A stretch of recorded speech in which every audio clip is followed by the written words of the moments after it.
കുട്ടിയോട് മാത്രം അകത്തേക്ക് വരാൻ പറഞ്ഞു. പോവാ. മോളിയല്ലേ, നമ്മുടെ മുതലാളിയല്ലേ, ചെല്ലും മോളെ. അവൾക്ക് പഠിക്കാനുള്ള കാശ് കൊടുക്കാനായിട്ടാ. ധൈര്യമായിട്ട് പോരെ. മോള് പൊക്കോ, അമ്മ ഇവിടെ തന്നെ ഉണ്ട്.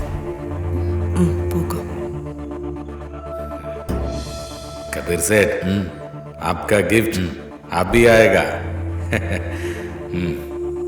वाह, कितना खूबसूरत लड़की है. ये मेरे लिए आप गिफ्ट है. वाह माँ, वाह. കിട്ടവാ കിട്ടവാ. വാ മാ. ഇത് ആരെന്ന് തെരിയുമാ? പെരിയ ആള് കബീർ സേठ. സേठ ഇതാ ഞാൻ പറഞ്ഞ ആള്. നല്ല പഠിക്കും സാർ.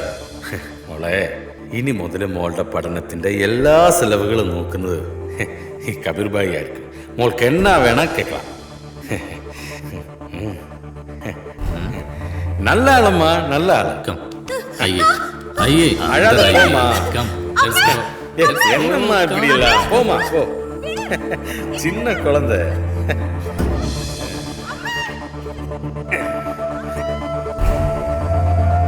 കുറെ നേരമായി. ഞാനൊന്ന് നോക്കിട്ട് വരട്ടെ.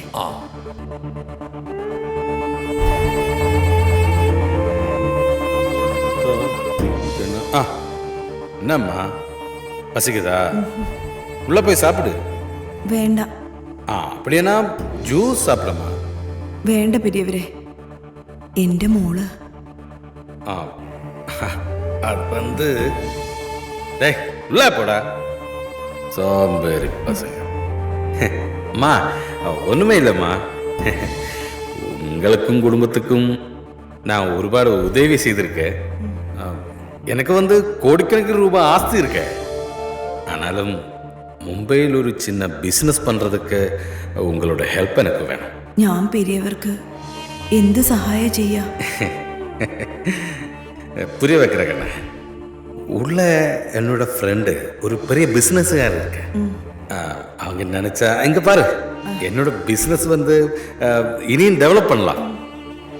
ஆனா அதுக்காக உன்னோட பொண்ணை கொஞ்சம் அட்ஜஸ்ட் பண்ணணும்.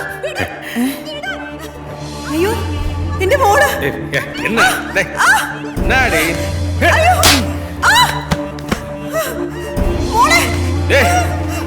ശബ്ദം പോട്ടാ കൊന്നിടുവേ.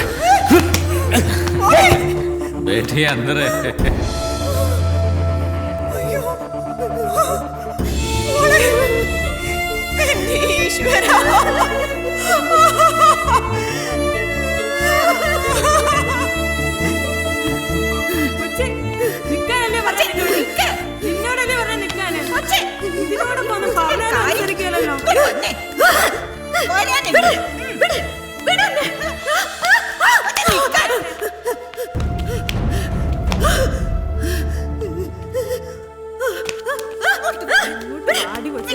ഇവിടെ വന്നിരി.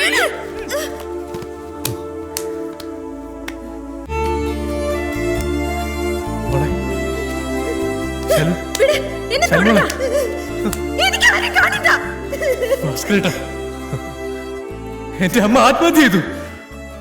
എന്റെ അനുജത്തി ഭ്രാന്തിയായി മാറി. ഇതൊക്കെ വിധിയെന്ന് കരുതി സമാധാനിക്കണോ? ഒരു വിഡ്ഢിയെ പോലെ നോക്കി നിൽക്കണോ?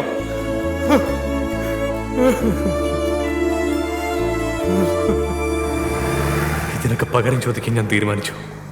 വ്യാജമദ്യം എത്തിച്ച മത്ത് ബേബിയെ ഞാൻ കണ്ടു.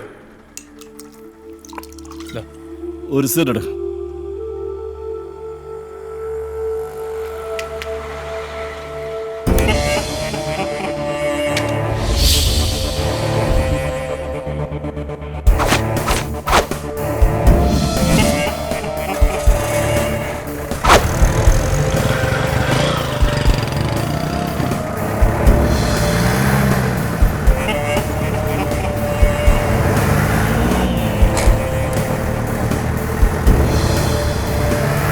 അയാളെ പിന്തുടർന്ന് താമസ സ്ഥലം ഞാൻ കണ്ടെത്തി.